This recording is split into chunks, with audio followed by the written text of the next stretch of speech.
stop it. Good. 10 o'clock. 10 മണി. 7:30 ഇവിടെ എത്തേണ്ടവൻ Basheer. 10 o'clock. 10 മണി. എവിടെ? No communication. Meenakshi പുറത്ത് നിന്ന് പുറപ്പെട്ടപ്പോ വിളിച്ചു, ഇന്നലെ ഓൺ ദ വേ. പിന്നെ വിളിച്ചിട്ടില്ല. അങ്ങോട്ട് വിളിച്ചാ കിട്ടുന്നുമില്ല. Where is he? Missing. Gone with the wind. കാറ്റ് കൊണ്ടുപോയി. ലോറി മൊത്തം. A truckload of iron and Bashir. All gone. എന്ത് കാറ്റ്? എങ്ങോട്ട് പോയി? No, no, no, no, no. എങ്ങോട്ട് പോയെന്ന് അറിയണമെങ്കിൽ കാറ്റ് എവിടുന്ന് വന്നു എന്നറിയണം. യെസ്, ബഷീറുടെ യാത്ര നമുക്കൊന്ന് അനലൈസ് ചെയ്ത് നോക്കാം, എപ്പിസോഡ് ബൈ എപ്പിസോഡ്. പിടികിട്ടുന്നില്ല അല്ലേ? Rewind, rewind, rewind the incidents, man.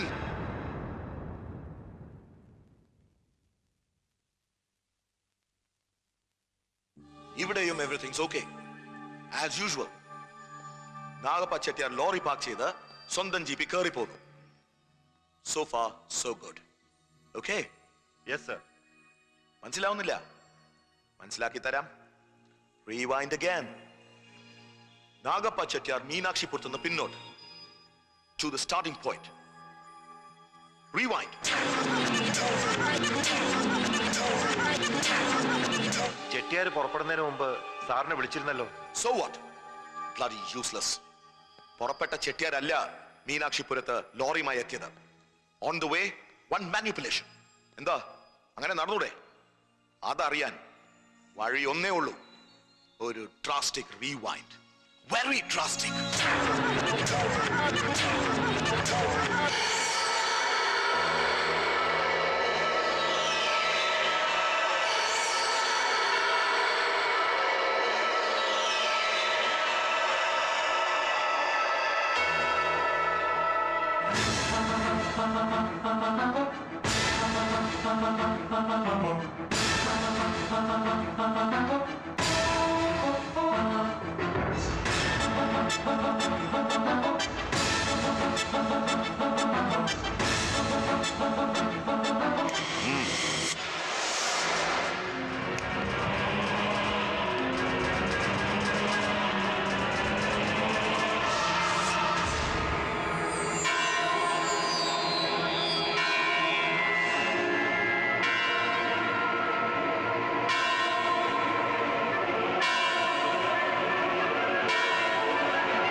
Gregory, get me Panika, sir. Quick! Come.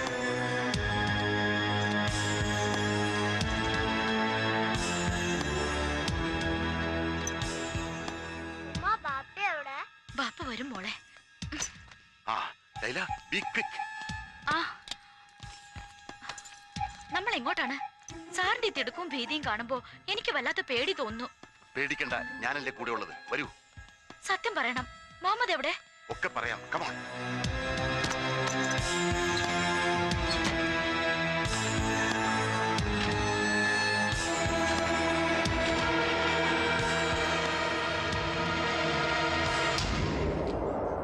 Blistering barnacles.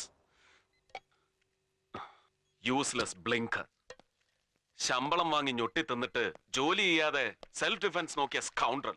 Sir ആരെ പറ്റി പറയുന്നു? ഹാ, എന്നെ തന്നെയാണോടോ. ആ പൗലോസ് അച്ഛന്റെ ബോഡി കണ്ടപ്പോ ആ മൊമെന്റിൽ അവനെ പൊക്കണമായിരുന്നു ഷെട്ടിയെ. ഹ്, ഭാര്യയും കൊച്ചിനെയും പുന്നരിക്കാൻ ആളിനെ വിട്ടു ആദ്യം. അവരുടെ സേഫ്റ്റി ആണല്ലോ പ്രധാനം. അത് നന്നായില്ലേ സാർ? അതുകൊണ്ട് അവരെ സേഫ് ആയിട്ട് താഹിർ സാഹിബിന്റെ അവിടെ എത്തിക്കാൻ കഴിഞ്ഞില്ലേ? അതിനല്ലേ കഴിഞ്ഞുള്ളൂ. ഷെട്ടി രക്ഷപ്പെട്ടില്ലേ? എവിഡൻഷ്യൽ വാലിഡിറ്റി ഉള്ള ഒരു കടലാസ് കഷ്ണം പോലും അവശേഷിപ്പിക്കാതെ. റാസ്കൽ. ഒരു യൂസ്ലെസ് റെയ്ഡ് നടത്തിയ നമ്മളൊക്കെ വിഡ്ഢികൾ. ഹാ, എന്താടോ കണ്ണും ഒന്നും കാണില്ലേ? സോറി സാർ, ജയിലറുടെ മെസ്സേജ് ഉണ്ട്. ചക്രമണി അവിടെ തന്നെ ഉണ്ടെന്ന്. No, never.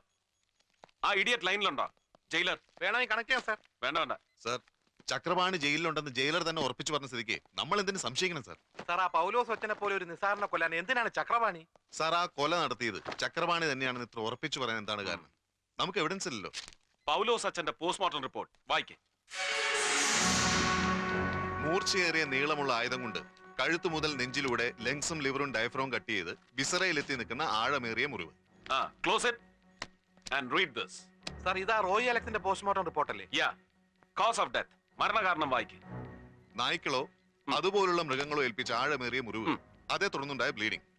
Anything more? Nothing sir. Dog bite. It's a close file. Reopen it. Take page number 7. Postmortem നടത്തിയ ഡോക്ടേഴ്സ് പോലും നിസ്സാരമായി തള്ളിയ പേജ് നമ്പർ 7 വായിക്കേ. മരണകാരണമല്ലെങ്കിലും കഴുത്തിൽ നിന്ന് ലങ്സിനെയും ലിവറിനെയും ടച്ച് ചെയ്ത് വിസറ വഴി കടന്നു പോകുന്ന മൂർച്ചയുള്ള ഏതോ ആയുധം കൊണ്ടുള്ള മുറിവ്. മൂർച്ചയേറിയ ഏതോ ആയുധം കൊണ്ടുള്ള മുറിവ്. See the similarities. പൗലോസ് അച്ഛന്റെയും റോയ് അലക്സിന്റെയും മൃതദേഹങ്ങളിൽ ഒരേ സ്പോട്ടിൽ ടച്ച് ചെയ്യുന്ന ഒരേ തരത്തിലുള്ള മുറിവുകൾ ഉണ്ടായിരുന്നു. മീൻസ് രണ്ട് കൊലപാതകങ്ങളുടെയും പിന്നിൽ മേർഡർ മോഡസ് ഓപ്പറാൻഡി റിപ്പീറ്റ് ചെയ്യുന്ന ഒരേ കൊലയാളി ഉണ്ടായിരുന്നു. Am I right? Yes sir. ചില കുറ്റവാളികൾ അങ്ങനെയാണ്. അവരുടെ ഒരു സാഡിസ്റ്റിക് വീക്ക്നെസ് ആവർത്തിക്കും. റോയ് മരിച്ചു എന്ന് ഉറപ്പാക്കിയിട്ടും ആ ശവശരീരത്തിൽ പോലും ചക്രപാണി വെട്ടിയിരിക്കുന്നു. That is criminal schizophrenia. അതിവനുണ്ട് ചക്രപാണിക്ക്. ചക്രവാണി തന്നെയാണ് റോയി അലക്സിനെ കൊന്നു എന്നുള്ളതിന് വല്ല തെളിവുണ്ടോ സാർ? അത് ഉറപ്പല്ലടോ സ്വാമി. അവന്റെ നാടക വാനിനെ റോയ് പിന്തുടരുന്നത് ശിവറാം കണ്ടല്ലോ. ഇതൊക്കെ ഒരു സ്ട്രോങ് എവിഡൻസ് ആണ് സാർ. എടോ പരമ, ഇത് കോടതിയല്ല. It's only an investigation procedure. ഇവിടെ ഇല്യൂഷൻസും ഇൻറ്റ്യൂഷൻസും ഇമോഷൻസും ഒക്കെ വാല്യൂബിൾ ആണ്. ഊഹാപോഹങ്ങൾക്ക് അതിൻ്റെതായ പ്രസക്തിയുണ്ടെന്ന് സാരം. മനസ്സിലാവുന്നുണ്ടോ? Yes sir. Then take the list. ഏത് ലിസ്റ്റ്? ഷെട്ടിയുടെ ഔട്ട് ഗോയിങ് ടെലിഫോൺ കോൾസിന്റെ ലിസ്റ്റ്. എന്താ ട്രേസ് ഔട്ട് ചെയ്തില്ലേ? Yes sir. സർ, എല്ലാ നമ്പറുകളും ട്രേസ് ഔട്ട് ചെയ്തു എക്സെപ്റ്റ് വൺ നമ്പർ, 356525. എന്തുകൊണ്ട് അത് ട്രേസ് ഔട്ട് ചെയ്തില്ല? അല്ല, ഇതൊരു അൺലിസ്റ്റഡ് നമ്പറാണ് സർ. ടെലിഫോൺ ഡയറക്ടറിയിൽ ഇല്ല. സാർ, കോർട്ട് ഓർഡർ ഇല്ലാതെ എക്സ്ചേഞ്ച് ചെയ്യാൻ ഇത് പറയത്തില്ല. 356525 unlisted. Come on, let's make it enlisted. Sir, എങ്ങനെ? ഇമ്മീഡിയറ്റ് കോർട്ട് ഓർഡർ ഉണ്ടാക്കും അല്ലേ സാർ? എടോ സ്വാമി, വെറുതെ തലച്ചോറ് വൃത്തികേടാക്കല്ലേ. നമ്പർ നമുക്കറിയില്ലേ. Just dial the number and find out. That's all. Yes sir.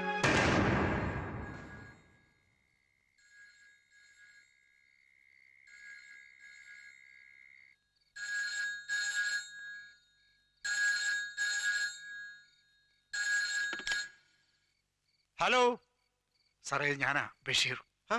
ബഷീറോ? നീ ഇത് എവിടെ നടാ പോയി? ഞാൻ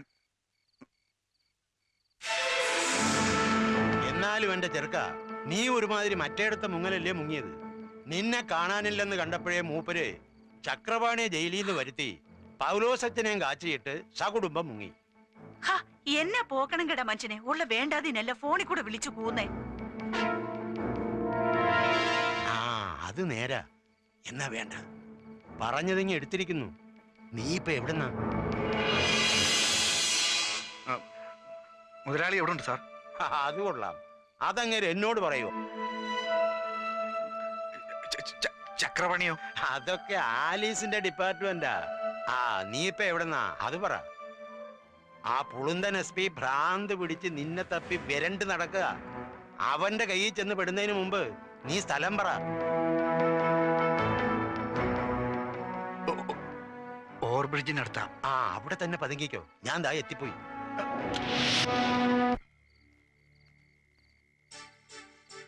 എടിയേ, ഇരുട്ടുവാക്ക് നീ കോലത്തിൽ എന്നെ ആരെങ്കിലും കണ്ടാ തിരിച്ചറിയുമോടി? ഇങ്ങനൊരു മക്കുണൻ. ഇരുട്ടുവാക്കിനെന്നല്ല, നട്ടപ്പുറ വെയിലത്ത് പോലും ഒരവനും കണ്ടാ മനസ്സിലാവത്തില്ല. ദേ, പിന്നെ ആ ബഷീറിനെ കാണുമ്പോ ഓവർബ്രിഡ്ജിന്റെ കീഴിൽ നിന്ന് കീച്ചിക്കിനാരും പറയാൻ നേരത്തെ ഇങ്ങ് വന്നേക്കണം. അതിന് എന്നാ ഞാൻ പോകുന്നേ? ആ പിന്നെ ഇത് ഞാൻ നേരം വെളുക്കുന്നതിന് മുമ്പ് ഇങ്ങ് എത്തിയാലേ വണ്ടിയെ തന്നെ കിടന്ന് ഉറങ്ങിക്കോണം. ബാക്കിയുള്ളവർക്കൊന്ന് ഉറങ്ങാനുള്ളതാ.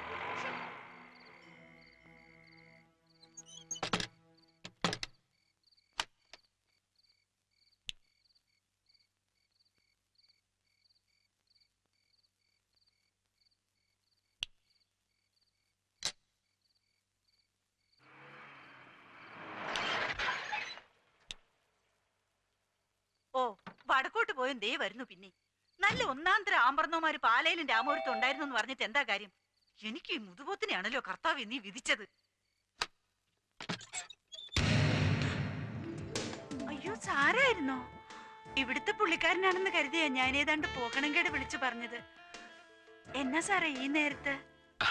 അത് പിന്നെ അകത്തേക്ക് അല്ല, അകത്തേക്ക് വന്നോട്ടെ. അത് പിന്നെ ചോദിക്കണോ സാറേ? ഷോ, എന്നാലും എന്റെ സാറേ, എന്നാ ഒരു വരവായിപ്പോയി ഇത്. മണി എത്രയെന്നാ വിചാരം? 2 കഴിഞ്ഞു. അത് ഞാൻ ഇപ്പൊ പുറത്തു പോകുന്ന സാറിന് ഇത്ര കൃത്യമായിട്ട് എങ്ങനെ മനസ്സിലായത്? അത് ദൈവാനുഗ്രഹം. ഈ ബീറ്റ് പോലീസുകാരെ ചെക്ക് ചെയ്യാൻ ഒരു എമർജൻസി റൗണ്ടിന് ഇറങ്ങിയതാ ഞാൻ. പെട്ടെന്ന് ബ്രെയിനിൽ ഒരു ക്ലിയർ അടിച്ചു. റൂട്ട് മാറ്റി ബ്രെയിൻ വേവ് കറക്റ്റ് ആയി. അല്ല, മൂപ്പർ എവിടെ പോയതാ ഈ നേരത്ത്? എന്തൊരു മനപ്പൊരുത്തം. ബീറ്റ് പോലീസുകാരെല്ലാം കള്ളന്മാരാന്ന് പറഞ്ഞ് പുള്ളിക്കാരനും അതിന് തന്നെ പോയതാന്നേ. Very good, very good. അന്ന് ചാർജ് എടുക്കാൻ വന്നപ്പോ മൊത്തം ഒരു വരട്ടി അത് ഞാൻ ഉപദ്രവിക്കാതെ വെറുതെ വിട്ടേച്ച് എന്റെ അടുത്ത് വന്ന് ഒതുക്കത്തി പറഞ്ഞില്ലായിരുന്നോ, ദിസ് ഫോർ യു എന്ന്? അത് ഭംഗിവാക്കല്ലായിരുന്നെന്ന് ഇപ്പഴാ ശരിക്കും എനിക്ക് വിശ്വാസമായത്. മിസ്സസ് ആലിസ് ജോൺ വെർഗസിന് സ്വന്തമായിട്ടൊരു ഡിപ്പാർട്ട്മെന്റ് ഉണ്ട്, ഹൈഡ് ആൻഡ് സീക്ക് ഡിപ്പാർട്ട്മെന്റ്. അതിന്റെ ഏത് ഫ്രീക്വൻസി മോഡുലേഷനിൽ പിടിച്ചാൽ can I get Mr. Chakrapani? അല്ല സാർ എന്നായി പറയുന്നേ? മൂർത്തി, സാർ,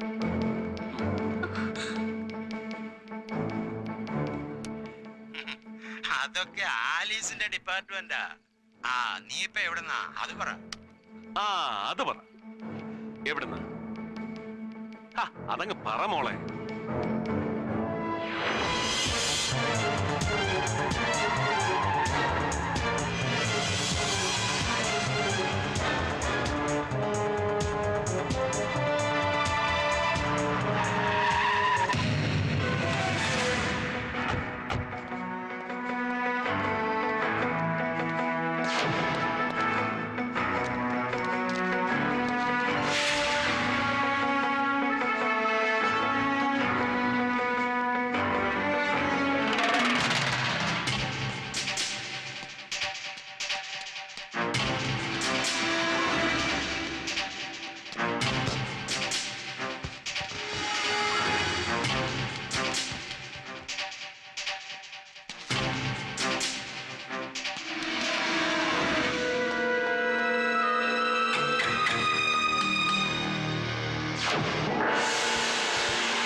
Huh?